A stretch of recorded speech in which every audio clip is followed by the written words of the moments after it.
అవిద్యానామంతస్తిమిరమిహిరద్వీపనగరీ జడానాం చైతన్యస్తబకమకరందశ్రుతిఝరీ దరిద్రాణాం చింతామణిగుణనికా జన్మజలధో నిమగ్నానాం దంష్ట్రామురరిపువరాహస్య భవతి.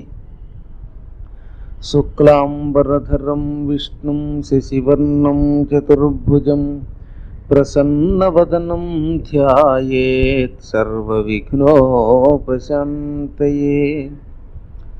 వందే గురుపదద్వంద్వమవాంగ్మానసగోచరం రక్తశుక్లప్రభామిశ్రం అతర్క్యం త్రైపురం మహః. యా కుంద్యందు తుషారహారధవళా యా శుభ్రవస్త్రాన్వితా యా వీణావరదండమండితకరా యా శ్వేతపద్మాసనా యా బ్రహ్మాచ్యుత శంకర ప్రభృతిభిర్దేవైః సదా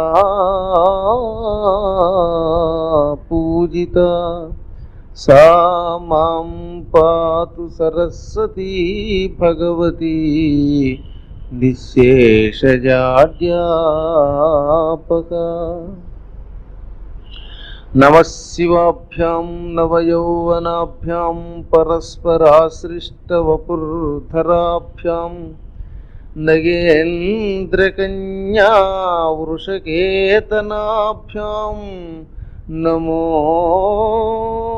నమః శంకర పార్వతీభ్యాం. నారాయణం నమస్కృత్య నరం చైవ నరోత్తమం దేవీం సరస్వతీం వ్యాసం తతో జయముదీరయేత్. శ్రీమాతృగురుభ్యాం సభాయై చ నమః. వృత్రాసురుడితో ఘోర యుద్ధం జరిగినప్పుడు అతన్ని జయించడం కష్టం అని దేవతలంతా శ్రీ మహావిష్ణువుని ఆశ్రయిస్తే ఆయన దధీచి మహర్షి యొక్క అవయవాలు సేకరించండి, ఆయన యొక్క వెన్నుపూస మీకు బాగా ఉపయోగపడుతుంది, అలాగే తక్కిన వాళ్ళకు కూడా తక్కిన అవయవాలు ఆయుధాలుగా ఉపయోగపడతాయి, సేకరించండి అనగా దేవతలు వెళ్ళి ఆయన్ని నీ శరీరం ఇమ్మన్నారు. పరీక్షించాడు మొదట ఆయన, ఇవ్వనన్నాడు. చివరికి చెప్పాట, ఈ శరీరం ఎలాగో పోయేదే, ఊరికే ధర్మం కోసం అలా మాట్లాడాను, ఎలాగో నశించేది, కుక్కలు నక్కలు తినేటటువంటి శరీరం మీకు ఇవ్వడం కంటే కావలసిందే ఉంది అని అందుకు ముందుగా సమస్త నదులతో స్నానం చేసి అప్పుడు కళ్ళు మూసుకున్నాడు. ఏవం కృతం వ్యవసితో దధ్యంచాధర్వణస్తమం పరే భగవతి బ్రహ్మణ్యాత్మానం సన్నయన్ జగౌ. అథర్వుడు అని ఒక మహర్షి ఉన్నాడు. ఆ మహర్షి యొక్క కుమారుడు ఈ దధీచి. అథర్వపుత్రుడైన ఈ దధీచి ఈ విధంగా దేవతల ప్రార్థన విని తన శరీరాన్ని ఇవ్వడానికి సంసిద్ధుడయ్యాడు. అయ్యి ఒక్కసారి భగవంతుడిని ధ్యానం చేసుకున్నాడు. బటన వేలు దగ్గర నుంచి శరీరం చచ్చుబడిపోతూ పైకి వచ్చేసిందిట. అంటే ప్రాణాయామం ద్వారా శరీరాన్ని విడిచిపెట్టాడు. యోగాభ్యాసం వల్ల ప్రాణం విడిచిపెట్టేవాడు ఏం చేస్తాడంటే కింద నుంచి ప్రాణం పైకి తీసుకొస్తాడు. ముందు కాళ్ళు చచ్చుబడ్డాయి, తర్వాత నడుము, ఇక కింద ప్రదేశం స్పరిశ ఉండదన్నమాట. క్రమేపీ నడుము దగ్గర నుంచి కంఠం వరకు చిట్ట చివరికి ఈ తల దగ్గర సహస్రారము అంటారు. ఈ తల పెళ్ళును పగిలిందిట, కొబ్బరి పగిలినట్టుగా. అలా పగిలి అమాంతంగా ప్రాణం ఒక జ్యోతి రూపంలో తలతల మెరుస్తూ పైకి ఎగిరిపోయింది. ఆయన కింద పడిపోయాడు. అమ్మయ్య అనుకున్నారు ఎవరు? దేవతలు. వాళ్ళకు వాళ్ళ స్వార్థం ముఖ్యం కాబట్టి ఎవడపోతేనేమి. కానీ చిత్రం ఏమిటంటే యోగాభ్యాసం వల్ల భగవంతుని యొక్క నామస్మరణం చేస్తూ ప్రాణం విడిచిపెట్టడం వల్ల ఈ దధీచి మహర్షి గట శరీరం పోతుందనే బాధ కలగలేదట. సాధారణంగా శరీరానికి ఒక దెబ్బ తగిలితేనే బాధ కదా, అంతా ఇంత బాధ కాదు. అటువంటిది ప్రాణం పోతున్నా శరీరానికి ఎందుకు బాధ కలగలేదు అంటే పరిపూర్ణమైన యోగాశక్తితో ఉండడం వల్ల ఆయనకి ఏం బాధ కలగలేదు. దేవతలు వచ్చారు, అందులో దేవేంద్రుడు వచ్చి ఆ చర్మం అంతా పీకేసి వెన్నుపూసను తీసుకున్నాడు. దీన్ని తీసుకెళ్ళి విశ్వకర్మకి ఇచ్చాడు. మిస్టర్ విశ్వకర్మ, దీనితో మంచి అందమైన వజ్రాయుధం తయారు చేయనగానే ఆయన దాన్ని పదులు పెట్టి ఎముకని ఆ వెన్నుపూసని అందంగా తయారు చేసి ఇచ్చాడు. అలాగే తక్కినటువంటి దేవతలకు కూడా వారి వారికి తగినటువంటి ఆయుధాలు ప్రేగులతోటి, చేతి ఎముకతోటి, కాలి ఎముకతోటి ఇలా ఆయుధాలు తయారు చేసి ఇచ్చేశాడు. అప్పుడు దధీచి మహర్షి యొక్క కొన్ని వేల సంవత్సరాల తపశ్శక్తితో కూడిన ఈ వెన్నుపూస చేతిలోకి వజ్రాయుధంగా రాగానే ఇంద్రుడికి గొప్ప తేజస్సు వచ్చిందిట. బలమైన ఆయుధం. ఆ ఆయుధాన్ని ధరించి ఐరావతాన్ని ఎక్కాడు. అప్పుడు మునులు స్తుతించారట ఆయన్ని. ఇంద్ర, చాలా గొప్ప తేజస్సుతో ఉన్నావు, ఈ వజ్రాయుధంతో శత్రువైన వృత్రాసురుణ్ణి సంహరించు అని. తదనంతరం ఇంద్రుడు ఇప్పుడు ధైర్యం వచ్చి సైన్యాన్ని వెంటబెట్టుకుని దేవ సైన్యాన్ని వృత్రాసురుడి మీదకి యుద్ధానికి వెళ్ళాడు. తత్తత్సురాణం అసురైః రణః పరమధారుణః త్రేతాముఖే నర్మదాయాం అభవత్ ప్రథమే యుగే. కృతయుగం వెళ్ళిపోతున్నది, త్రేతాయుగం వస్తున్నది. ఆ సంధికాలమట అది. కృతయుగం పూర్తయి త్రేతాయుగంలోకి అడుగు పెడుతున్న సంధికాలంలో నర్మదా నది యొక్క ఒడ్డున అన్నాడు. నర్మదాయాం అభవత్ ప్రథమే యుగే. నర్మదా నది యొక్క ఒడ్డున ఆ త్రేతాయుగం ప్రారంభమయ్యే మొదటి కాలంలో రాక్షసులకి దేవతలకి యుద్ధం జరిగింది. పరమ పవిత్రమైన వామన స్వరూపుడు అక్కడ తరించాడు. బలిచక్రవర్తికి యజ్ఞం జరిగితే ఒకరోజు 2 రోజులు కాదట, 100 సంవత్సరాలు బలిచక్రవర్తి అక్కడ యజ్ఞాలు చేశాడు. ఆ యజ్ఞం చిట్ట చివరి సమయంలో అశ్వమేధయాగం చేస్తున్నప్పుడే బలిచక్రవర్తి దగ్గరికి వామనుడు వచ్చాడు. 3 అడుగులు ఇమ్మన్నాడు, మొత్తం ఆక్రమించేశాడు. ఆ ప్రదేశం అది. అటువంటి ప్రదేశంలో, ధర్మ ప్రదేశంలో యుద్ధం జరిగింది వాళ్ళకి. వృత్రాసురుడు, అసురులు, ఇటు దేవతలు, దేవతల్లో రుద్రులున్నారు, ఆదిత్యులున్నారు, అశ్వినీ కుమారులు ఉన్నారు, పితృదేవతలున్నారు, పాములున్నాయి, మరుద్గణాలున్నాయి, రుభుదేవతలున్నారు, సాధ్యులున్నారు, విశ్వే దేవతలున్నారు. వీరందరితో ఘోర యుద్ధం జరిగింది. రాక్షసుల వైపు ఎవరున్నారు? నముచి, శంబరుడు, అనర్వుడు, దిమూర్ధుడు, ఋషుభుడు, అసురుడు, హయగ్రీవుడు, శంకుశిరుడు, విప్రచిత్తి, అయోముఖుడు, పులోముడు, వృషపర్వుడు, ప్రహేతి, హేతి, ఉత్కలుడు. ఇంకా వీళ్ళందరివి కొంచెం పేర్లు ప్రసిద్ధి. పేర్లు పైకి రాని రాక్షసులు ఇంకా చాలా మంది ఉన్నారు. ఇంతమంది రాక్షసులు ఈ దేవతలతో ఆ నర్మదా నది ఒడ్డును యుద్ధం చేశారు. మొదట్లో రాక్షసులు దేవతల్ని 4 వైపుల నుంచి శూలాలు పెట్టి పొడిచి కత్తులతో కొట్టి బాధ పెట్టారు. దేవతలు పారిపోయారు. ఎందుకంటే రాక్షసులకి వేగం ఎక్కువ. వాళ్ళు ఎప్పుడు బాణం తీస్తారో, ఎక్కువ పెడతారో, వేస్తారో తెలియదట. అంత మెరుపు వేగంతో రాక్షసులు బాణాలు వేశారు. దాంతో దేవతలు పారిపోయారు. ఇంతలో ఇంద్రుడు ఆగ్రహించాడు, వాళ్ళకి సహకారంగా వచ్చాడు. దాంతో మళ్ళీ దేవతలు విజృంభించారు. ఇంద్రుడు తన వజ్రాయుధిని జిలిపిస్తూ రాక్షసులు వేసేటటువంటి ఆయుధాలన్నీ ఈ దేవతల మీదకి రాకుండా కాపాడేట. చివరికి ఘోర యుద్ధంలో వృత్రాసురుడు అనుకున్నాడు, ఏమిటి మన వాళ్ళంతా యుద్ధంలో చావు దెబ్బలు తినేస్తున్నారు, దేవతలంతా విజయం పొందుతున్నారు అనుకుంటూ ఉండగా ఇంద్రుడి వజ్రం దెబ్బకి మొత్తం రాక్షసులు పలాయనం చెత్తగించారట. తన కళ్ళ ముందు తన వీరాధి వీరులైన రాక్షసులందరూ పారిపోతూ ఉండడం చూశాడు వృత్రాసురుడు. పకపకా నవ్వాడు. ఎక్కడికి రా పారిపోతారు మూర్ఖులారా, పారిపోతే మాత్రం ఎప్పుడో ఒకప్పుడు చావు రాకుండా ఉంటుందా?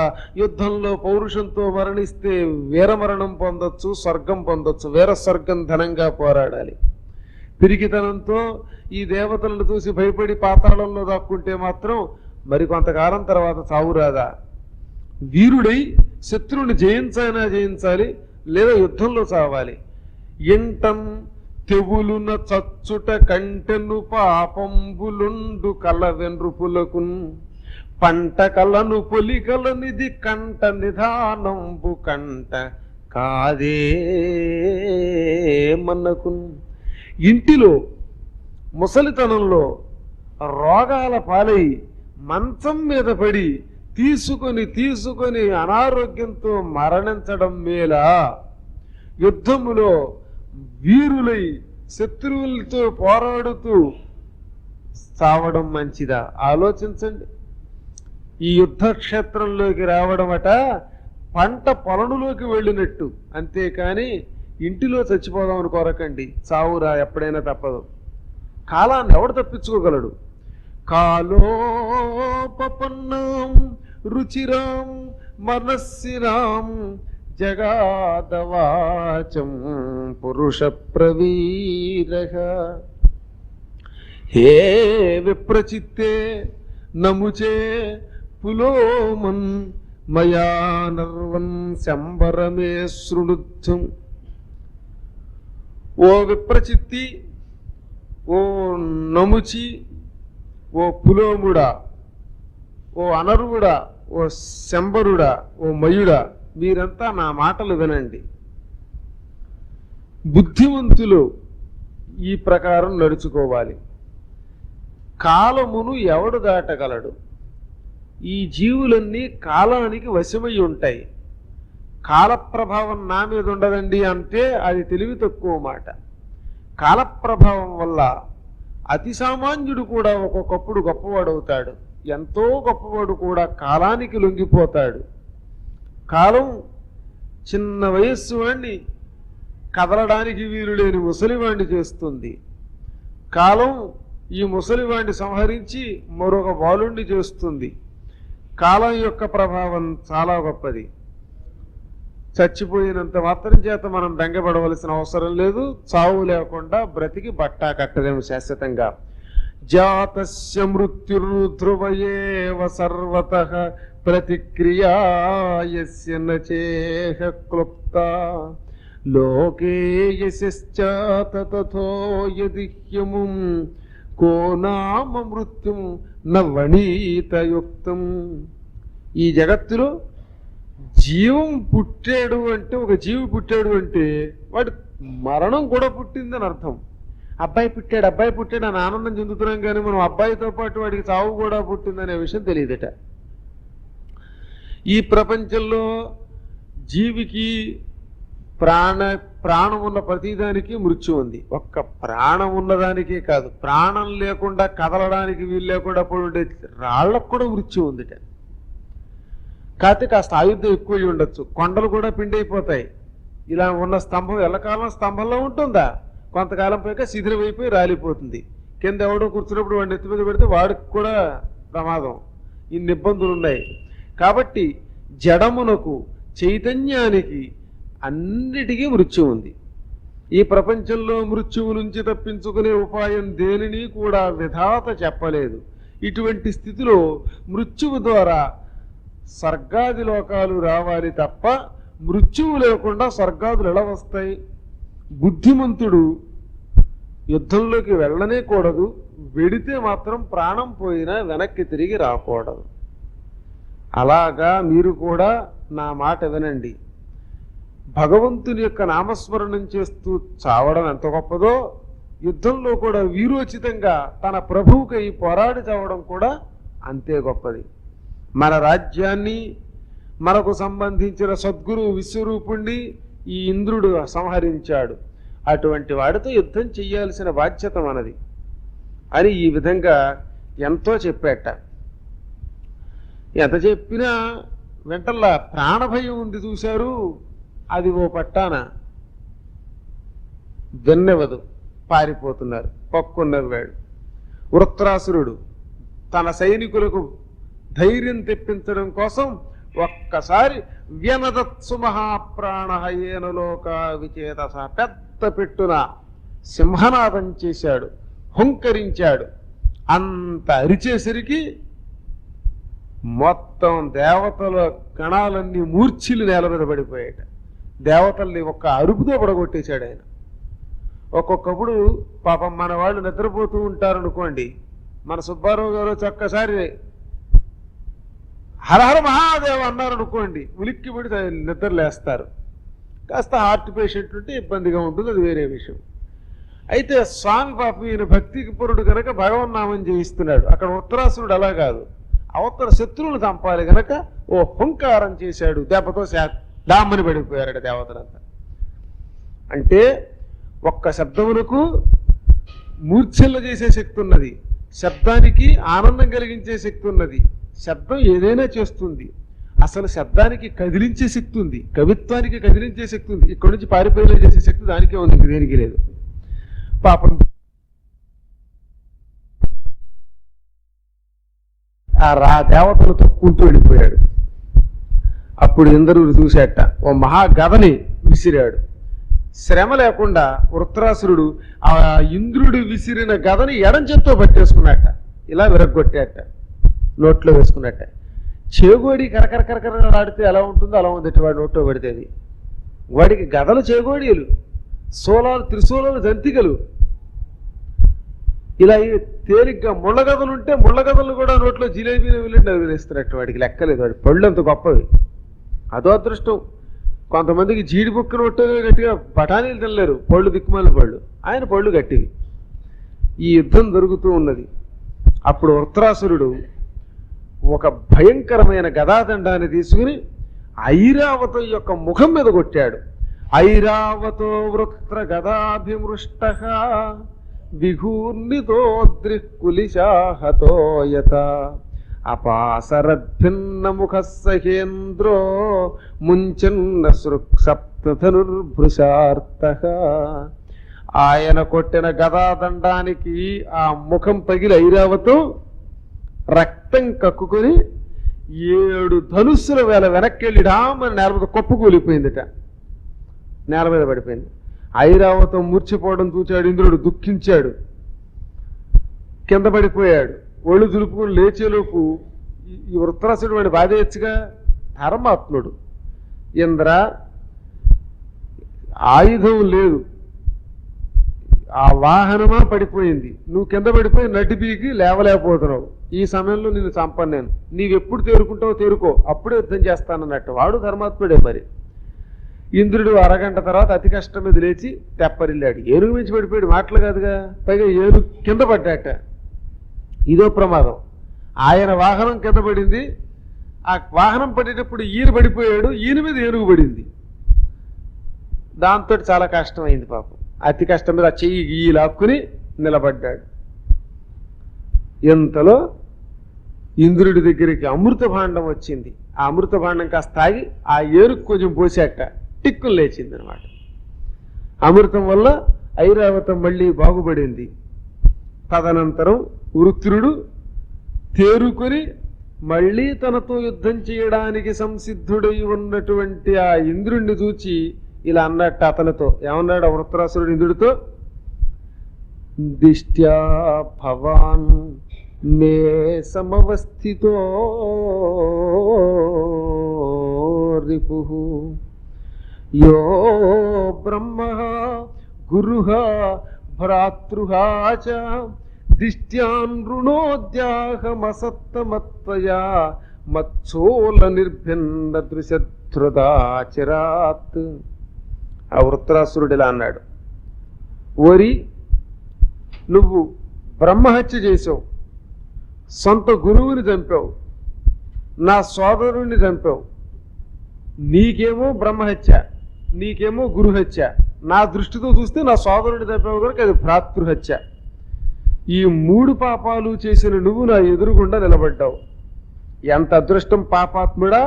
ఈ శూలంతో రాతి కంటే గట్టిదైన కఠినమైన నీ గుండెకాయ చీల్చేసి ఆ గుండెకాయని మైసూరు బజ్జీ రొట్టె వేసుకున్నట్టుగా వేసి నవిలు తిరిగేయాలి. అప్పుడు కానీ నాకు నా సోదరుణ్ణి చంపిన పగ తీర్చుకున్నట్లు కాదు, భ్రాతృ రుణం నుంచి విముక్తి పొందుతాను. మా నాన్న ప్రత్యేకించి యజ్ఞం చేసి నన్ను సృష్టించాడు, అలా సృష్టించినందుకు రుణం తీర్చుకుంటాను నేను. నీవున్నావు, నీ రాజ్యం, నీ ఐశ్వర్యం ఇవే నీకు ముఖ్యం. ఇంకా నీ రాజ్యానికి ఇంత ముప్పు వస్తుందేమో అని భయపడ్డావా? ఏదైనా చేసేస్తావు నువ్వు. గురువుగా విశ్వరూపుడు వంటి పండితుడిని వరించి ఆయన వల్ల నారాయణ కవచం పొంది ఆయన వల్ల ఎన్నో శక్తులు పొంది ఆయన చంపేసిన దుర్మార్గుడు వినువు. సంపద కోసం, రాజ్యం కోసం సిగ్గు విడిచిపెడతావు, దయ విడిచిపెడతావు, అన్నీ విడిచిపెడతావు నువ్వు. నీ అంత భ్రష్టుడు లేడు. అటువంటి నిన్ను పొడి చంపేస్తే అగ్నిహోత్రుడు కూడా నీ శరీరాన్ని తగలబెట్టాడు, అంత దుర్మార్గుడివి. గ్రద్దలు నిన్ను తినాలి. ఇతర దేవతలు కూడా నీ సంగతి తెలియలేక, నా సంగతి తెలుసుకోలేక యుద్ధానికి వచ్చారు. వాళ్ళను కూడా చంపేసి భూత ప్రేతాలకు వేస్తాను. ఎందుకంటే నీచుడికి సాయం చేసేవాడు కూడా నీచుడే. అథో హరో మే కులిసేన వీర హత్యా ప్రమత్యైవ శిరో యదీహ తత్రావృణో భూత బలిం విధాయ మనస్సినం పాదరజ ప్రపత్యే. ఓ ఇంద్ర, నీవే గనక వజ్రాయుధంతో పరాక్రమం కలిగిన వాడైతే నా తలను ఖండించు. నీ చేతిలో తెస్తే నా శరీరాన్ని ప్రపంచంలో ఉండేటటువంటి భూతాలకు ఆహారంగా ఇస్తా.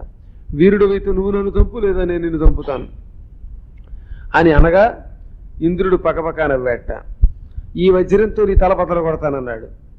అప్పుడు ఆయన ఒక మాట అన్నాడు, వృత్రాసురుడు కూడా సామాన్యుడు కాడు, గొప్పవాడు. తేనైవ శత్రుం జహి విష్ణుయంత్రితో యతో హరిర్విజయ శ్రీర్గుణాస్తత. ఓ హరియంద్ర, ఏదో నీ వజ్రం గొప్ప అనుకుంటున్నావు. నీ వజ్రం కాదు కదా, ఏ ఆయుధం అయినా అది గొప్పది కాదు. ఒక్కదానికి మాత్రమే విజయం చేకూరుతుంది. ఎక్కడ శ్రీహరి ఉంటాడో యతో హరిహి, ఎక్కడ హరి ఉంటాడో అక్కడ విజయం. భగవంతుడైన వాసుదేవుడు ఏ పక్షంలో ఉంటాడో ఆ పక్షంలో వాడికి జయం, సంపద, సంతోషం వస్తాయి. నీ చేతిలో ఉన్న వజ్రాయుధం దధీచి మహర్షి యొక్క వెన్నుపూస. ఆ వెన్నుపూసలోకి శ్రీహరి యొక్క తేజస్సు వచ్చింది. దానివల్ల నువ్వు గొప్పవాడు అయితే అయి ఉండొచ్చు కాక, అయినా నేను వజ్రాయుధాన్ని లెక్క చెయ్యను. నా భ్రాతృ రుణం తీర్చుకోవడానికి నీతో యుద్ధం చేస్తా. యుద్ధంలో చచ్చిపోయానా అది శ్రీహరి ప్రభావం, జయం పొందానా అది శ్రీహరి ప్రభావమే అన్నాడట.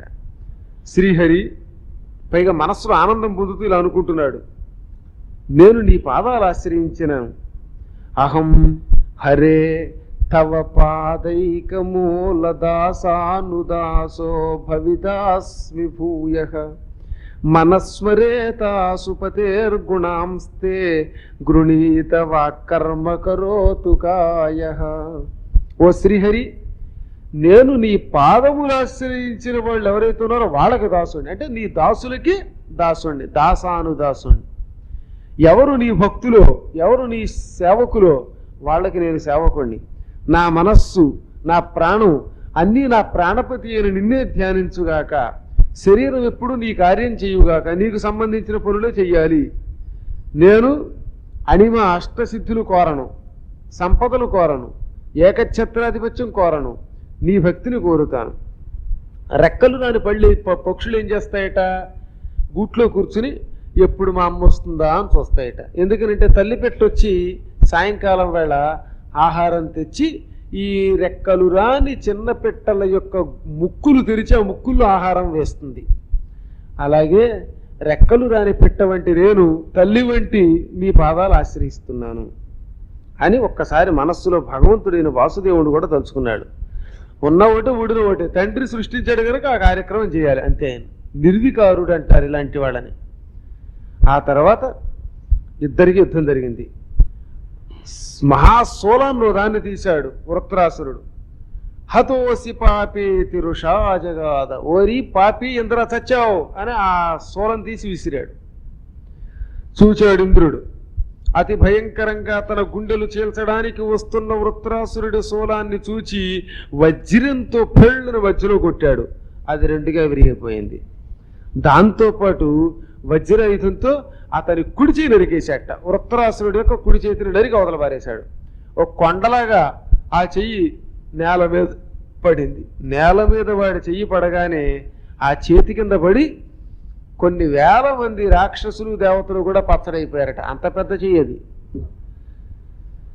వృత్రస్య కర్మాతి మహాద్భుతం తత్ సురాసురాశ్చారణ సిద్ధ సంఘాః అపూజయం తత్పురుహూత సంకటం నిరీక్ష్య హాహేతి విచుక్రుసుర్భృశం.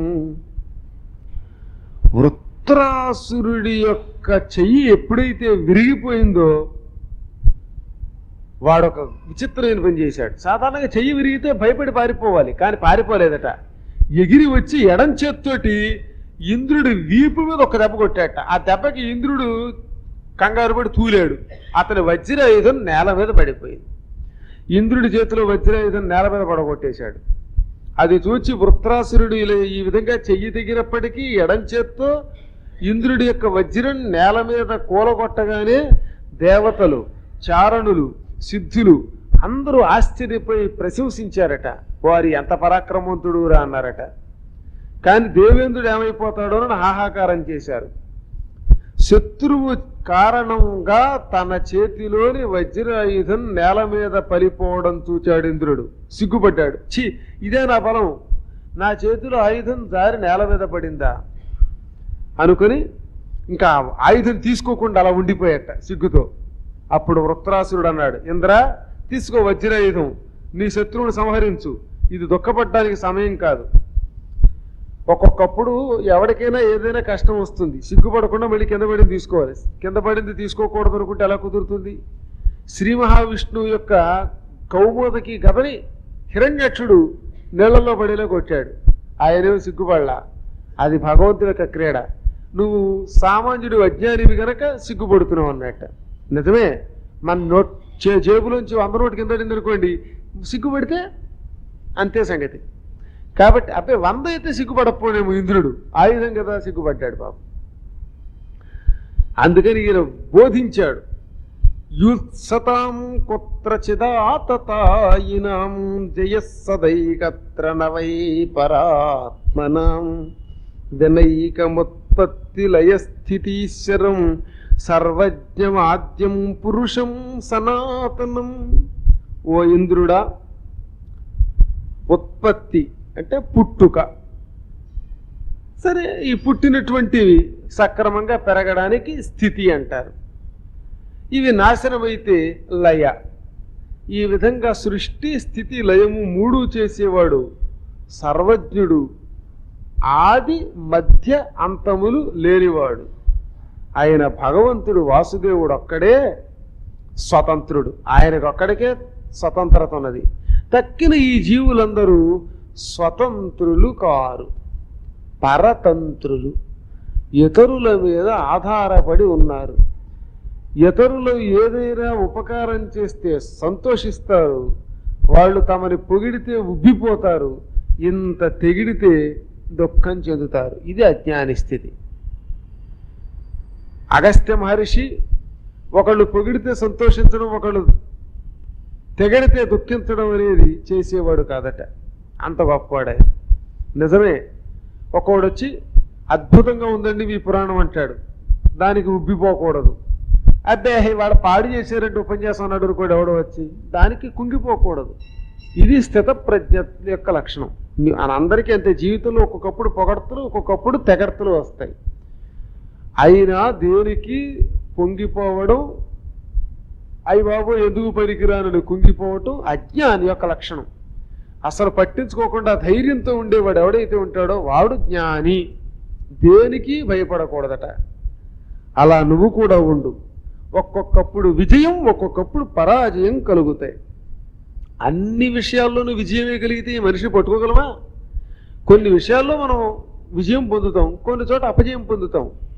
అంచేత అపజయం పొందినవాడు మరింత విజృంభించాలి, ఉత్సహించాలి, మళ్ళీ మళ్ళీ పని చెయ్యాలి, తిరిగి తాను విజయం పొందడానికి ప్రయత్నం చెయ్యాలి. అయ్యో నేను ఓడిపోయాను, నాకు అపజయం వచ్చింది, నేను అనుకున్న పని అవ్వలేదు అని ఏడుస్తూ కూర్చున్నవాడు అజ్ఞాని. వాడిని ఈ సృష్టిలో ఎవడూ బాగు చేయలేడు. అందువల్ల ఏమని చెప్పాడు? జయ సదైకత్రణవై పరాత్మనం. జయం అనేది అస్తమాటు రాదు. వచ్చినప్పుడు ఇంకా ఇంకా జయం పొందాలని ప్రయత్నం చేయటమే, రానప్పుడు రెట్టించిన పట్టుదలతో ఉండాలట. అలా విజయాల మీద విజయాలు తగులుతున్నప్పుడు వచ్చే సంతోషం కంటే అపజయం వస్తున్నప్పుడే సంతోషించాలి. ఈ అపజయం వల్ల ఏం తెలియాలట వీడికి? ఎందువల్ల నాకు ఇందులో అపజయం వచ్చింది, ఎక్కడ తేడా ఉంది అని తెలుసుకోవాలి. ఆ తేడా సవరించుకుని ముందుకెళ్ళాలి. ఆస్తి పోతే పోయింది, లా తెలిసింది అన్నట్టు. ఒకడు 25 ఎకరాల పొలం పోయిందిట, కానీ లా తెలిసిందిట. అలా లా తెలిసిందని సంతోషించడం కాదు, మళ్ళీ పోయిన 25 ఎకరాలు సంపాదించాలి. ఇక్కడ 25 ఎకరములు అంటే అధ్యాత్మ శక్తిని, ఆనందాన్ని సంపాదించు. లే, యుద్ధం చెయ్యి. ఎవడు ఏ పరిస్థితి వచ్చినా దుఃఖం చెందడో, ఎవడు ఎప్పుడూ ఆత్మవిశ్వాసం కలిగి ఉంటాడో, ఎవడు ఎప్పుడూ ధైర్యంతో ఉంటాడో, ఎవడు కొండ విరిగి మీద పడినా భయపడడో, ఎవడు భగవంతుడే నన్ను రక్షిస్తాడనే ఒక గొప్ప ఆత్మ శక్తితో ఉంటాడో, అటువంటి వాడికట ఓజః సహో బలం ప్రాణం అమృతం మృత్యుమేవచ తమజ్ఞాయ జనోహేతు ఆత్మానం మన్యతే జడం. వాడికి ఓజస్సు పెరుగుతుంది, అంటే ఇంద్రియ శక్తి పెరుగుతుంది. ఇక్కడ నుంచి అక్కడ వరకే చూడగలిగే వాడికి ఇంకొంచెం చూడగలిగే శక్తి పెరుగుతుంది, మనశ్శక్తి పెరుగుతుంది, బలం పెరుగుతుంది, ప్రాణాలు క్షోభించవు. ప్రాణం బాగాలేదండి అంటాం, అంటే ఏదో తెలియని నీరసం ఉంది, ఇప్పుడు బాగుంటుంది. ఎవడు ఈ విధంగా భగవంతుని ఎడల విశ్వాసంతో అపజయమునకు కుంగిపోకుండా నూతనంగా పనులు చేయడానికి ప్రయత్నం చేస్తాడో అటువంటి వాడు మృత్యువుని కూడా అమృతం వల్లే భావిస్తాడు. ఎవడు భగవంతుని ఎడల విశ్వాసం కలిగి ఉండడో అటువంటి వాడు నేనే నా వల్ల చేజేతులారా నా జయం పాడు చేసుకున్నాను, చేజేతులారా ఇలా పాడు చేసుకున్నాను అనుకుంటాడు. కొంతమంది అనుకుంటారట, అబ్బా 2 నిమిషాలు ముందు పెడితే బాగుండండి, ఉద్యోగం వచ్చునండి, ఒక్కరోజు ముందు పెడితే బాగుండండి, పలానాది లభించునని అంటాడు. వీడి యోగం బాగాలేదు కాబట్టి ఓ రోజు లేటుగా వెళ్ళాడు. అంచేత ఒక రోజు ముందు లేటు అనేది కాదు, వీడి యోగం అలా ఉన్నది. అందుకని ఏం జరిగినా బాధపడకూడదు, అంతా మన మంచికి. ఎందరా అలా అనుకోమన్నట్టండి. ఎక్కడైనా నువ్వేం చేస్తావంటే ఆయుష్, శ్రీ, కీర్తి ఇవన్నీ లభించాలి అని కోరుకో. అలా కోరుకోవడానికి ఏం చెయ్యాలి? ప్రయత్నం చెయ్యాలి, ప్రయత్నం చేస్తూ ఉండాలి. ఈ ప్రయత్నంలో ఎన్నో ఇబ్బందులు వచ్చినా అవి అధిగమించటమే, బాధపడదు. నువ్వు చూడు, ఈ చెయ్యి నరికావు, నా ఆయుధం విరగొట్టావు, నేనేం భయపడ్డానా? ఎడం చేత్తో లాగి ఒకటి కొట్టింది, ఈ ఆయుధం కింద పడేశాను. అంచేత చచ్చేదాకా ప్రయత్నం చేయాలి. అయ్యి బాబాయ్ చెయ్యి రిగిపోయింది, బాబాయ్ బాబాయ్ అని ఏడిస్తే ఏమిటి ఉపయోగం? పోయిన చెయ్యి రాను రాదు, ఇలాగే ఉండాలన్నట్టు. చెయ్యి పోయిందనే ఏడుపు లేదు అతనికి, అది వీరుడంటే. ఆశ్చర్యం, వాళ్ళు ఎంత గొప్పవాళ్ళు అంటే, యుద్ధంలో కొంతమంది వీరులు తుపాకీ గుండు తగిలిందట మన కార్గిల్ యుద్ధంలో, అయినా వాడు యుద్ధం చేస్తూనే ఉన్నాడు. మనమా స్కూటర్కి కాస్త కాలు గీసుకుందంటే అయ్యి బాబాయ్ డాక్టర్ అయ్యారు, ఫ్రాక్చర్ ఏమో, దిక్కుమాలండి ఫ్రాక్చర్, దీనికోసం ఎక్స్రేలు తీయ, డబ్బు ఖర్చు పెట్ట. ఇది మనకి, మన శరీరం ఇంతేలండి, మరి మనం ఏం చేయలేము. మన సాధన ఎంతవరకే ఉంది. కానీ ఈ చెప్పేది ఇంద్రుడికి కాబట్టి, ఇంద్ర నువ్వు మాత్రం ధైర్యంతో యుద్ధం చెయ్యి అనగా, ఇంద్రో వృత్ర వచశ్రుత్వ గతాలీకము పూజయత్ గృహీత వజ్ర ప్రహసంస్తమాహ గత విస్మయ. వెంటనే ఇంద్రుడు, వృత్రాసురుడు కపటము లేకుండా ఇంత తనను ప్రోత్సహించడం చూసి ఆశ్చర్యపోయాట. ఓరి వీడు జ్ఞానిరా, శత్రువుని ఎవడన్నా అలా ప్రోత్సహిస్తాడా? శత్రువుని అధైర్యపరచాలి, కానీ ప్రోత్సహించాడు వీడు గొప్పవాడు అనుకుని ఆ తర్వాత ఆ వజ్రాయుధం తీసుకున్నట్ట. దానవా, నువ్వు చాలా గొప్పవాడివిరా, ఇది సంకట స్థితి, ప్రాణం పోయే పరిస్థితి. ప్రాణం పోయేటటువంటి ఈ స్థితిలో ఎట్టి పరిస్థితులలోనూ శత్రువులకు ఎవడు ఉత్సాహం ఇవ్వడు. నువ్వు చాలా భక్తుడివి, గొప్పవాడివి. నువ్వు ఇలా ప్రోత్సహించడానికి గల కారణం వైష్ణవమయను కూడా దాటావన్నట్ట.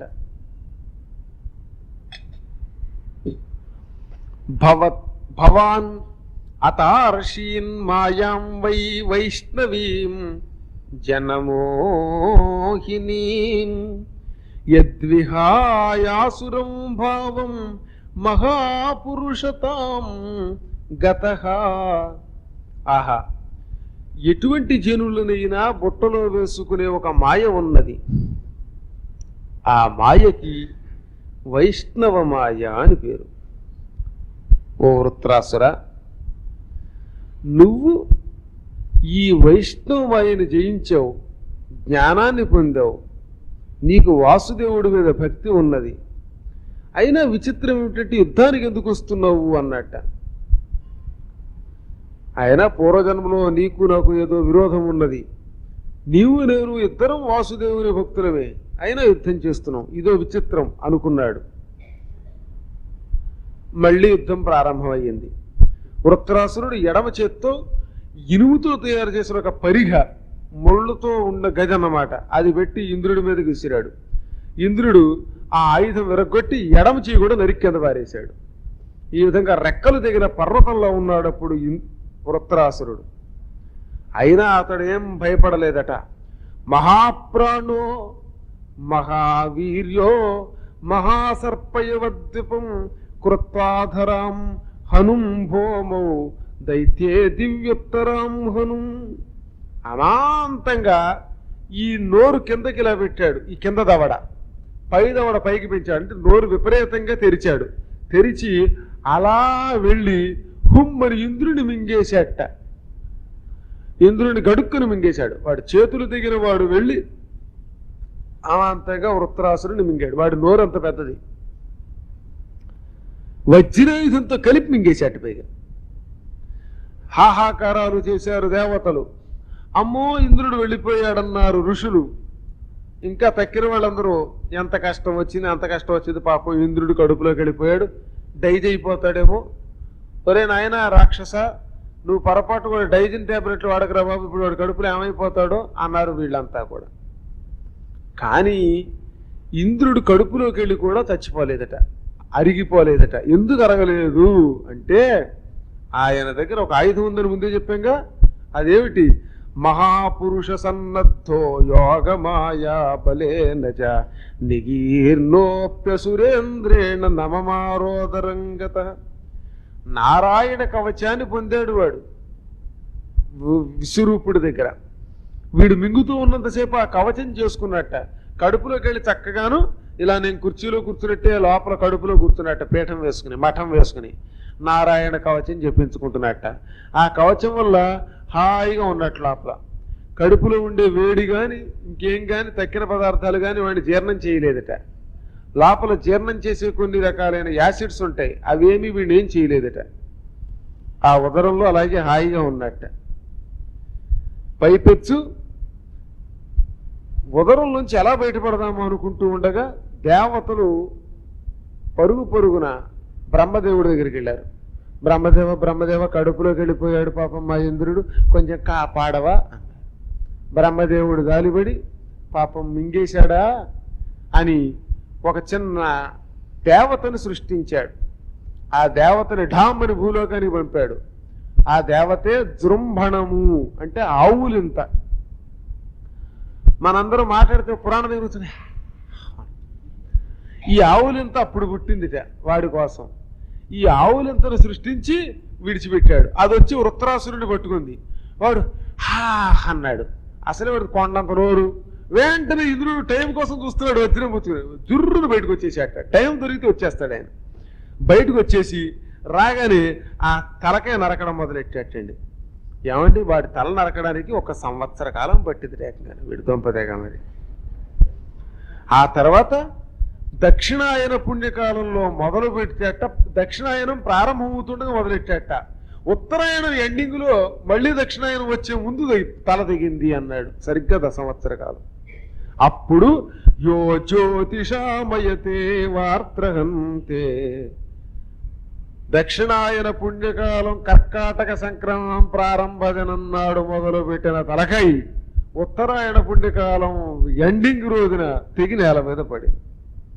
వృత్రాసురుడు చచ్చిపోగానే స్వర్గంలో దేవతలు దుందుబులు డుముకుడుముకుడుముకుడుముకును వాయించారు. గంధర్వులు, సిద్ధులు, మహర్షులు అందరూ ఇంద్రుణ్ణి తెగస్తుతించారు. పుష్ప వర్షం కురిపించారు మీద. అప్పుడు వృత్రాసురుడి శరీరం నుంచి ఒక దివ్యమైన జ్యోతి తళ తళ తళ మెరుచుకుంటూ వచ్చింది. జ్యోతి బయటకు వచ్చి శ్రీ మహావిష్ణువులో కలిసిపోయింది. అందరూ చూస్తూ ఉండగా ఆశ్చర్యం.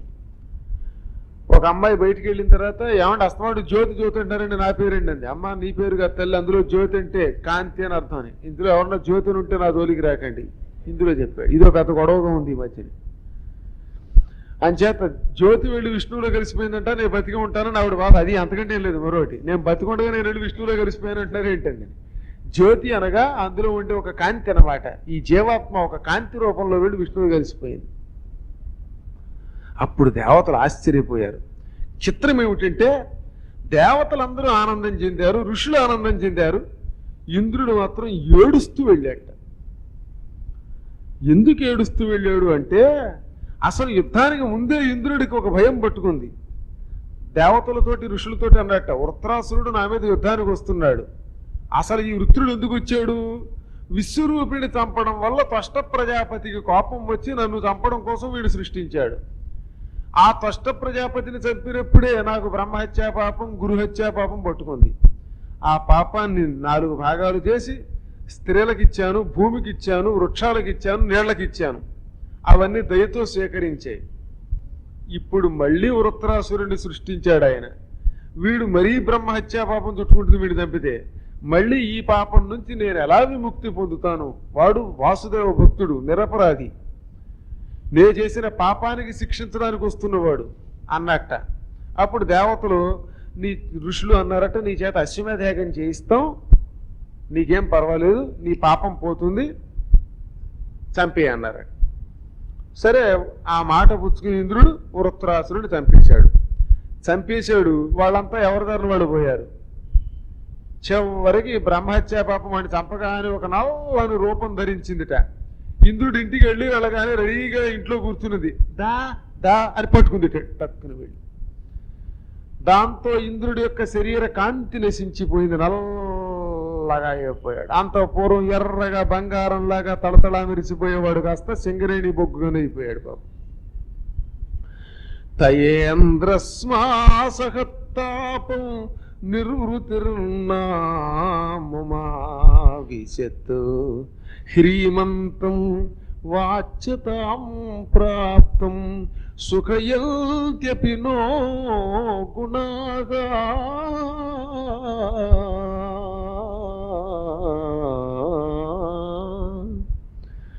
దేవతల యొక్క ప్రేరణ వల్ల చేసిన ఈ హత్య ఇతన్నొక్కడే పట్టుకుంది. సుఖం లేదు. ఎప్పుడైనా సరే చివరిని ఏం చెప్పాడు? తప్పుడు పనుల వల్ల ఇతరులను చంపడం కానీ, మోసగించడం కానీ, ఇంకేదైనా కానీ చేసి ధనమును, ఐశ్వర్యాన్ని సంపాదించడం వల్ల, పదవిని పొందడం వల్ల వాడు సుఖపడలేడు. సుఖయంత్యపినో గుణ అన్నాడు. సుఖపడలేడు అంతే.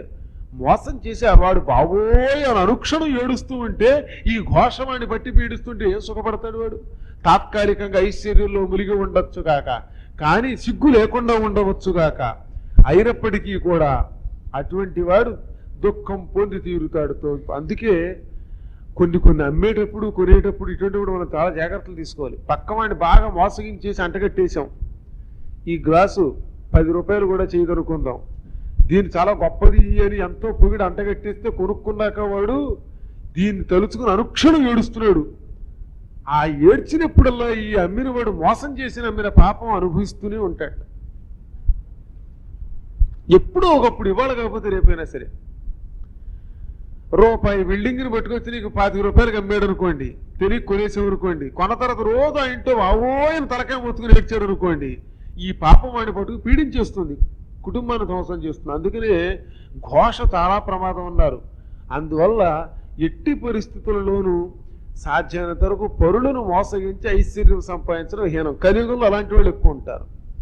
కానీ వాళ్ళకి మనం అనుకుంటాం వాళ్ళే బాగున్నారండి అంటాం, అజ్ఞానం. తాత్కాలికంగా బాగున్నట్టుగా కనపడతారట. ఏమన్నాడు సుస్పష్టంగా, మొదట బాగుపడును పిదప పాడైపోవు. మొదట బాగుపడినట్టు ఐశ్వర్యం వచ్చినట్టు కనబడుతుంది, ఏమీ సుఖం ఉండదు. గ్రాడ్యువల్గా ఆ మోసంతో సంపాదించిన ధనము వాడిని నిత్యం పట్టి పీడిస్తూనే ఉంటుంది. మనకేం తెలుసు వాడికి ఏమున్నాయో, తింటే ఎరగకపోవచ్చు, షుగర్ ఉండొచ్చు, బీపీ ఉండొచ్చు, ఇంకేదో ఐపీ ఉండదు, అన్నీ ఉండొచ్చు. ఏమీ లేకపోతేనే పూర్వజన్మ పాపమే రోగంతో పీడిస్తూ ఉంటే ఇక చేసిన పాపం కూడా ఎప్పుడో ఒకప్పుడు అనేక జన్మలు పట్టి పీడిస్తుంది అన్నారు. కాబట్టి తప్పదు. ఇంద్రుడంతటి వాడు, 3 లోకాల అధిపతి, అశ్వమేధయాగాలు 100 చేసిన పుణ్యాత్ముడు, ఈ వృత్రాసురుణ్ణి చంపిన బ్రహ్మహత్యా పాపం వల్ల ఏమన్నాడు, ఏమి సుఖం లేకుండా దుఃఖం పాలైపోయాడు. కాబట్టి ఏమన్నాడు సుస్పష్టంగా, ఈ 11వ శ్లోకం 2వ పాదం గుర్తుపెట్టుకోవాలి.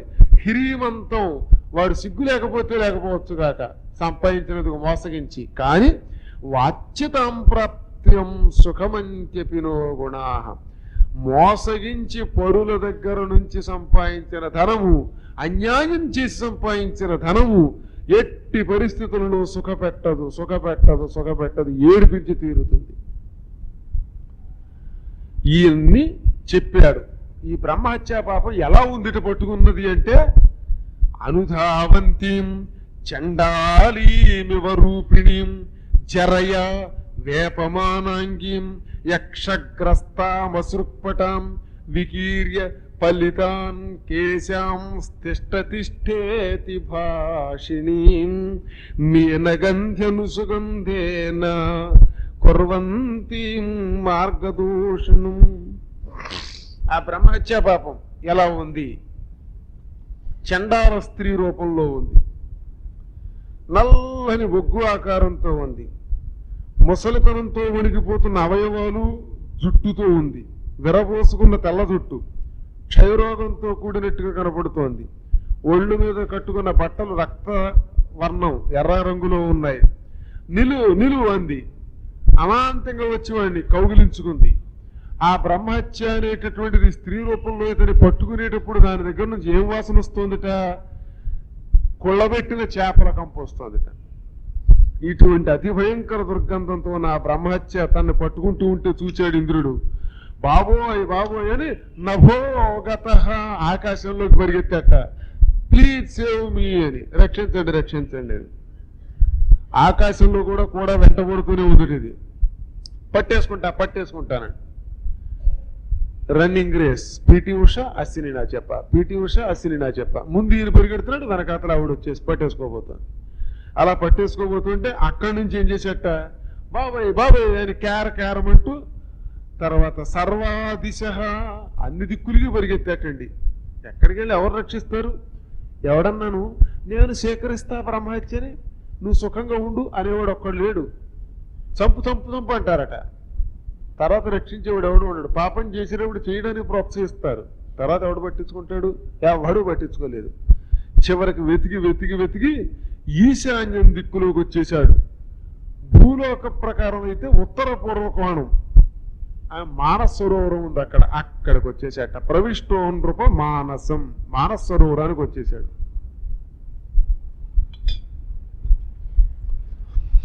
ఈ మానస సరోవరంలో పడి ఆ బ్రహ్మహత్యా పాపానికి ఒక లక్షణం ఉన్నది.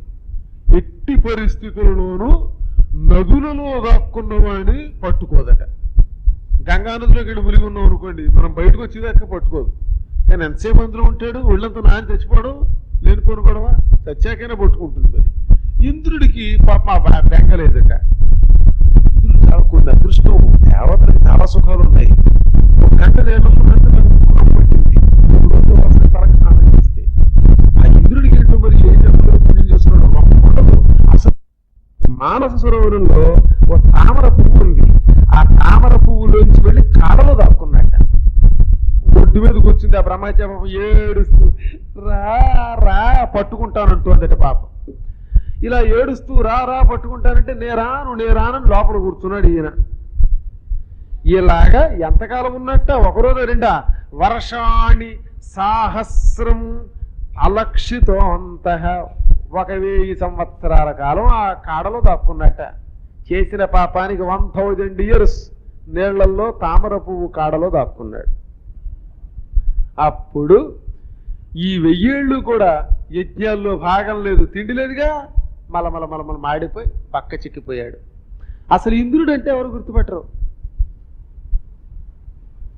భోగశూన్యుడైపోయాడు. ఎందుకంటే యజ్ఞాలు చేసేవాళ్ళు చేస్తూనే ఉన్నారు. ఇంద్రాయ యదన్నమ్మ అన్నారు, ఇంద్రుడికి ఇచ్చారు. అసలు ఇంద్రుడు ఉంటేగా తీసుకోవడానికి. ఈ లోపు స్వర్గలోకం అంతా శూన్యమైపోయింది, ప్రభువు లేడు. అప్పుడు దేవతలంతా ఆలోచించి, ప్రభువు లేకపోతే రాజ్యం చాలా కష్టం, గవర్నమెంట్ లేకపోతే ఆపద్ధర్మానికి గవర్నమెంట్ ఏదో ఒకటి ఉండాలి అనుకొని వెంటనే బృహస్పతి కోసం అప్పుడు వెతికారట. అంతవరకు బృహస్పతి కనపడలేదు. ఆశ్చర్యం చూడండి. ఇంద్రుడు వెళ్ళిపోయాడని తెలిసాక గురువుగారు కదా, పట్టు విడుపులు ఉంటాయి, జారిపడ్డాట. పాపం ఈ శిష్యుడిని వదిలేయడం వల్ల కదా ఇన్ని కష్టాలు వచ్చాయి అనుకుని బృహస్పతి, దేవతలారా ఏమైందంటే జరిగిందంతా చెప్పారు. నాకు తెలుసు అనుకోండి, అయినా మీ దగ్గర తెలుసుకున్నాను, ఇంద్రుడు లేడని బెంగెట్టుకోకండి, తాత్కాలికంగా ఎవడో ఒక ఇంద్రుడిని ఏర్పాటు చేసుకుందాం. 100 అశ్వమేధ యాగాలు ఎవరు చేస్తారో వాడు ఇంద్రుడు అవుతాడు. కానీ 100 అశ్వమేధ యాగాలు చేసేవాడు ఎవడూ లేకుండా ఇంద్రుడు ఎప్పటికప్పుడు జాగ్రత్త పడేవాట. ఎందుకని? 100 అశ్వమేధ యాగం చేస్తే వాడు తన కాంపిటీషన్ అవుతాడు. అందుకని 99 అశ్వమేధ యాగాలు చేసిన నహుషుడు అని ఒక రాజు ఉన్నాడు భూలోకంలో.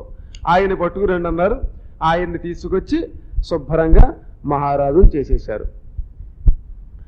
ఆ తర్వాత ఈ నహుషుడు క్రమేపి అహంకారం పొందాట.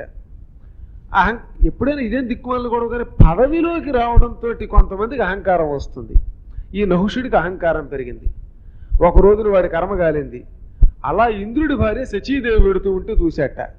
నేను ఇంద్రుడిని అయ్యాను కదా, ఈ శచీదేవి కూడా నా భార్య అయిపోవాలి, ఆవిడ రమ్మని కౌరు పెట్టాడు. ఆవిడ రాను పొమ్మంది. రాకపోతే దౌర్జన్యంగా పెళ్లి చేసుకుంటానన్నట్ట. అప్పుడు ఆవిడ బాగా ఆలోచించి, ఓ పని చెయ్యి, సప్త ఋషుల్ని కూడా మోయించుకుంటూ పల్లకి మొయ్యమను, ఆ పల్లకీలో నువ్వు ఎక్కి నా దగ్గరికి రాందిట. ఏనుగు మీద వస్తారు కొందరు, గుర్రాలు ఎక్కువస్తారు కొంతమంది, రథం మీద వస్తారు కొంతమంది, నువ్వు నరవాహనం మీద రావాలి. అంటే ఓ పల్లకి ఎక్కు, ఆ పల్లకిని మామూలు మనుషులు మొయ్యకూడదు, సప్త ఋషులు ఉన్నారు వాళ్ళు మొయ్యాలందిట. సప్త ఋషుల చేత రథం మోయించుకొస్తాను, నీకోసం ఏమైనా చేస్తాను శచీదేవి అన్నాడు. అని పాపం ఆయన ఏం చేశాడు, ససంపదైశ్వర్య మదాంధ బుద్ధిర్నేతశ్చిరశ్చాం గతిమింద్రపత్యా, ఇంద్రపత్నిని పొందాలనే తొందరలో సప్త ఋషుల్ని పిలిపించాడు. ఏమంటారు, మీరు రండి మొయ్యండి నన్ను అన్నట. ఎంత దుర్మార్గుడో తోడు, కర్మయోగం అంటారు. వాళ్ళు మొయ్యండి అనేసరికి వాళ్ళు ఏం చేస్తారు, ఇంద్రుడు కదా సరే ఏం చేస్తానులే అలాగే అన్నారు. మోస్తున్నారట. ముందు 4 వెనక 3 మోస్తున్నారు. ఈయన అందులో కూర్చున్నాడు. తొందరగా వెళ్ళాలి అక్కడికి. అందుకని సర్ప అని ఎడంకాలెత్తి అగస్త్య మహర్షిని తన్నట్ట. సర్ప అంటే అర్థం నడు అని. తొందరగా నడు అంటూ అగస్త్యుడిని తన్నాడు. అగస్త్యుడు కొంచెం పొట్టిగా ఉంటాడు, ఆయన చెడ్డగట్టివాడు. ఆయన ఎడంకాలుతో సర్పనగానే భగ్గును వండి ఆ పల్లకి కింద పారేసేట. మూర్ఖుడా, సర్ప అని నన్ను ఈ కాలుతో తన్నావు గనక నీవు సర్పం అయిపోదువుగాక అన్నాడు. ఢామ్మని నహుషుడు సర్కం నుంచి భూలోకంలో పడిపోయాడు, కొండ చెలవైపోయాడు. ఇది తెలుసు కాబట్టే శచీదేవి టెక్నిక్ గా సప్త ఋషులు మోయించుకురా అందిట ఆవిడ. దెబ్బతో పతనమైపోయాడు వాడు. ఈ విధంగా ఆ అగస్త్య శాపంతో సర్పం అయిపోయాడు. తతో గతో బ్రహ్మగిరోపహూత ఋతంబర ధ్యాన నివారిత పాపస్తు దిగ్దేవతయా హతౌజాస్తం నాభ్యభూదవితం విష్ణుపత్న్యా. అప్పుడు బృహస్పతి దగ్గరికి శచీదేవి వచ్చి, మా ఆయన్ని కాస్త ఇప్పుడైనా వెతికి పెట్టండి, పేపర్లో ప్రకటన ఇస్తే ఎవరికైనా తెలిస్తే పట్టుకొస్తారు, వచ్చిన వాళ్ళకి మనం తోచింది ఇద్దాం అంది. ఈ పేపర్ ప్రకటన లాభం లేదమ్మా, ఒక్క ఆయన వెతకగలడు అని అగ్నిని పంపించాట. అగ్ని అన్నీ వెతికాడు. మానస సరోవరంలో ఉన్నాడేమో అని అనుమానం వచ్చి వెతకడానికి వెడితే నీళ్లలో దిగితే ఆరిపోతాడుగా, మరి ఆగిపోయి అమ్మ నాకెందుకు మానస సరోవరంలో ఉన్నాడేమో కానీ నీళ్లలోకి వెడితే నేను ఆరిపోతాను మరి అన్నట్టు. అప్పుడు వాయువుని పంపిస్తే పాపం వాయువు నీళ్లలో కూడా కలిసే శక్తి ఉంది, నీళ్లలో కూడా కొంత ఆక్సిజన్ ఉంటుంది, ఆ కాస్తనే చేపలు పీల్చుకుంటున్నాయి, మనకు చాలదది. అంచేత కొద్దిగా కలిసి నీళ్లలో ఆయన గారు వెళ్ళి చూశాడు. ఓహో ఇక్కడున్నాడు అనుకుని వెంటనే వెళ్ళి అమ్మా మీ ఆయన గారు హిమాలయంలో నిషధమనే పర్వతంలో మానస సరోవరంలో తామరతూడులో దాక్కున్నాడు అనగానే అప్పుడు అక్కడికి వచ్చి దేవతలంతా నువ్వు బయటికి రానట్టు, నేను బయటకు వస్తే అది పట్టుకుంటుంది ఆ బ్రహ్మహత్యా పాపం అన్నట్ట. ఆ బయట అత్యద్భుతమైన నారాయణ యాగాన్ని చేశాడు. చేసి చిట్ట చివరిని జగదంబని కూడా ఆహ్వానం చేశారు. ఆ అంబిక యొక్క అనుగ్రహంతో మొత్తం బ్రహ్మహత్యా పాపం ధ్వంసం అయిపోయింది. ఆ ఇంద్రుడు ఆనందపడి అందులోంచి బయటకు వచ్చాట. తిరిగి ఆయన్ని యథాప్రకారంగా మహారాజులు చేశారు. ఇంత కష్టం ఇంద్రుడు కూడా పడ్డాడు. నారాయణ భక్తిపరుడైనటువంటి ఒక భక్తుణ్ణి సంహరించి ఇంద్రుడు భ్రష్టుడయ్యాడు. చివరికి బ్రహ్మహత్యా పాపం నుంచి ముక్తి పొందాడు. ఇదం మహాఖ్యానమశేష పాప్మనాం ప్రక్షాళనం తీర్థపదానుకీర్తనం భక్త్యుచ్ఛ్రయం భక్తజనానువర్ణనం మహేంద్రమోక్షం విజయం మరుత్వతః పఠేయుః ఆఖ్యానమిదం సదా బుధాః శృణ్వంత్యథో పర్వణి పర్వణీంద్రియం ధన్యం యశస్యం నిఖిలాఘమోచనం రిపుంజయం స్వస్థ్యయునం తథాయుషం. ఈ కథ ఉపాఖ్యానం అంటారు. పురాణంలో చిన్న కథలు ఇలాంటివి వచ్చేవాటికి ఉపాఖ్యానములు. ఆఖ్యానం అంటే పెద్ద కథ, ఉపాఖ్యానం అంటే చిన్న కథ అనమాట.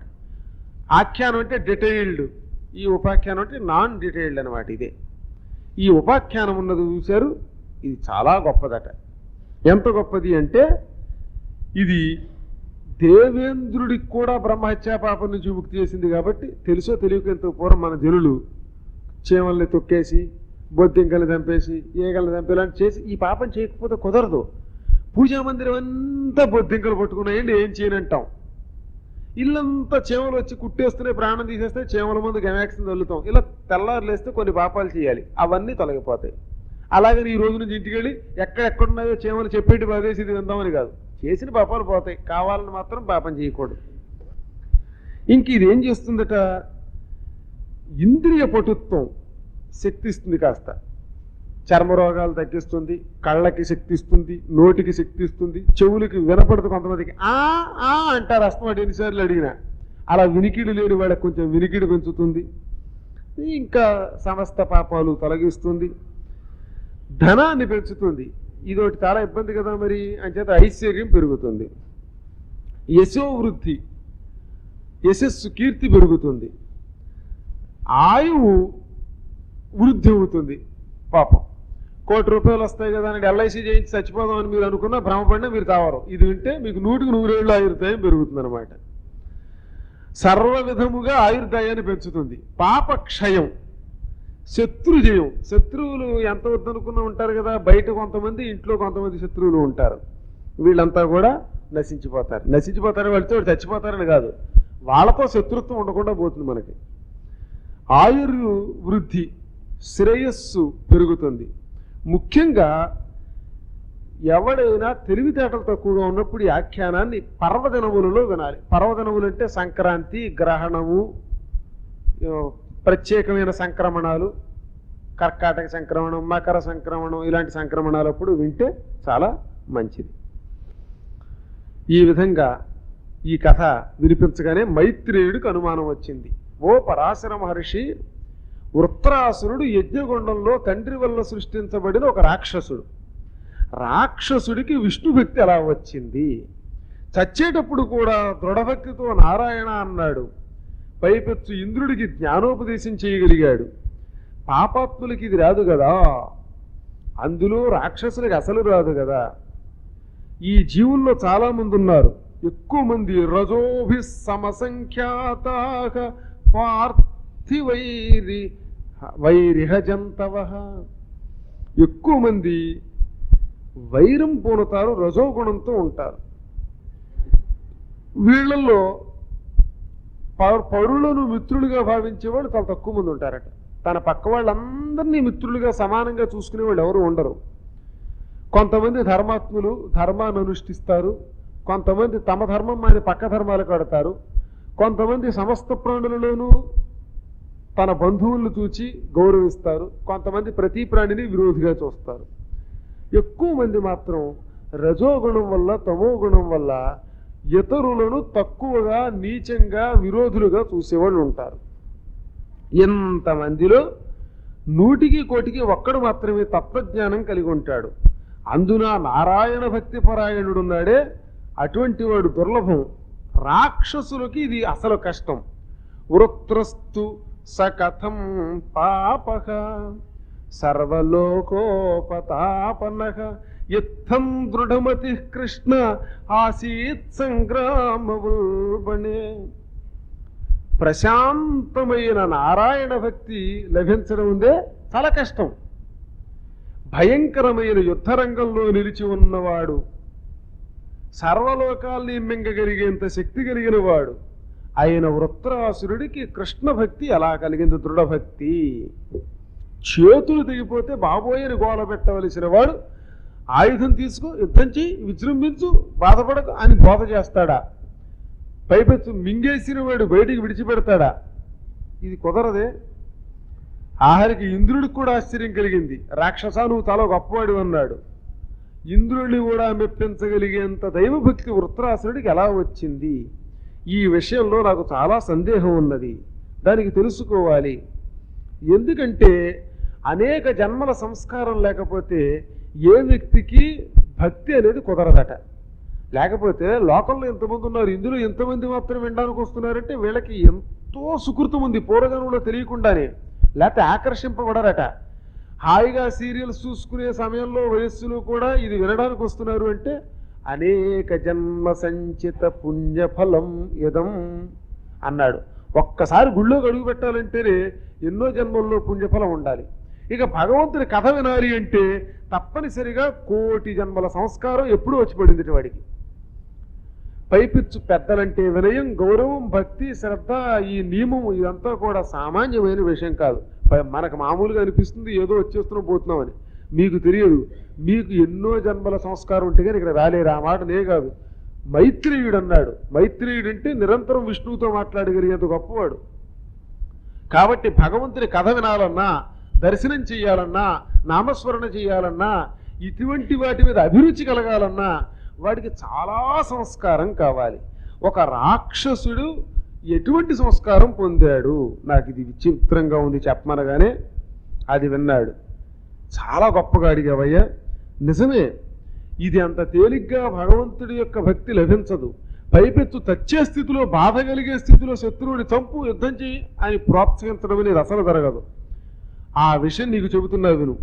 శృణుష్వావహితో రాజన్ ఇతిహాసమిమం యథా శృతం ద్వైపాయన ముఖాన్ నారదాదేవలాదపి.